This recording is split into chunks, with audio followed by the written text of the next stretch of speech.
Thanks for the shout out. I don't disagree with you on any major point. Yes, I am a Linux fan. I think it's a good operating system, and I agree with you that if all you're going to do is if and personally, I think this is probably 90% of the computer users out there. If all you're going to use a computer for is to write an email, surf the web, uh, listen to music, create the occasional document, printed product, most versions of desktop Linux that are out there will get you there, and it's perfectly suited for that. And if that's all you're going to do, you don't have to get into the terminal and do any terminal hacks. Uh, you don't have to do any of that stuff. It's a good, stable operating system that's much more secure than any version of Windows that's out there. That's for sure. Not going to comment on the Mac because I don't own one.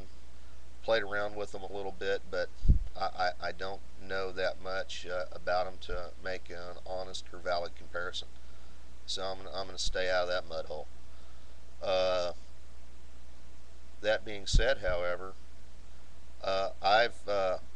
I've been running Windows 7 since the public beta came out.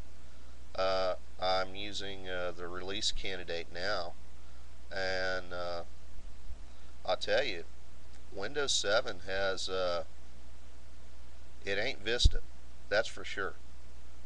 It's a much better operating system than Vista did, and than Vista was, and it's not as bloated. It boots faster, runs faster. It'll run on lower memory requirements than Vista has, and everything else.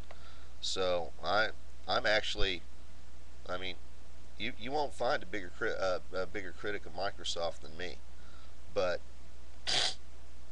uh, I think they got a lot of things right with Windows 7.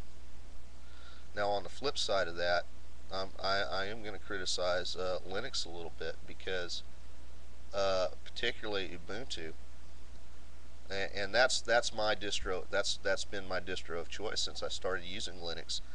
And the problem that I have with Ubuntu is in their quest to be more user friendly and and really more like Windows. Ubuntu, this latest version of Ubuntu is really freaking bloated, and and I think that's going the wrong direction.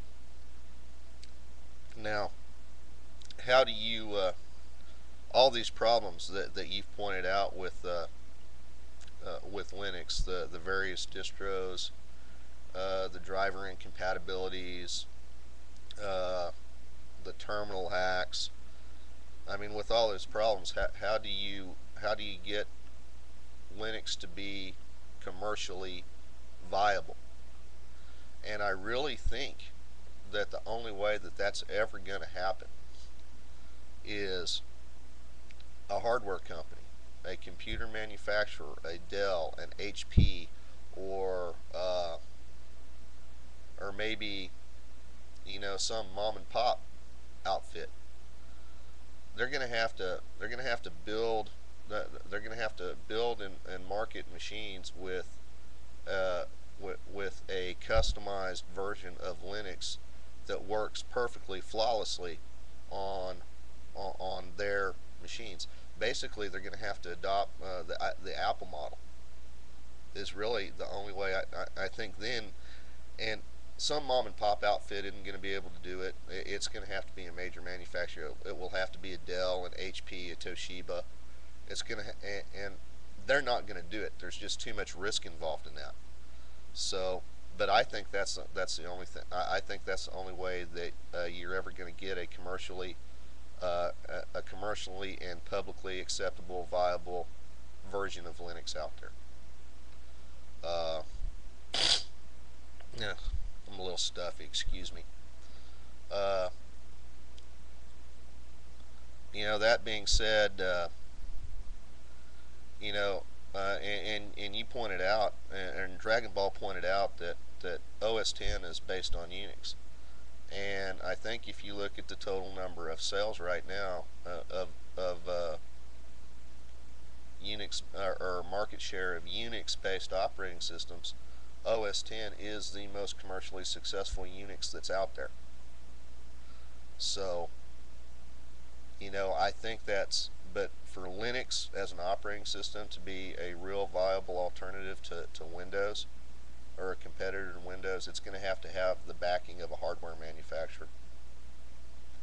And of course, the other end of the spectrum that you talked about, that's really gonna tick off the Linux fanboys out there, because it's going to take their operating system, their precious free and open source, and it's going to commercialize it, and they're not going to like that. Well, bottom line, money makes the world go round, and really the only way to make something truly successful, I think, is you have to commercialize it.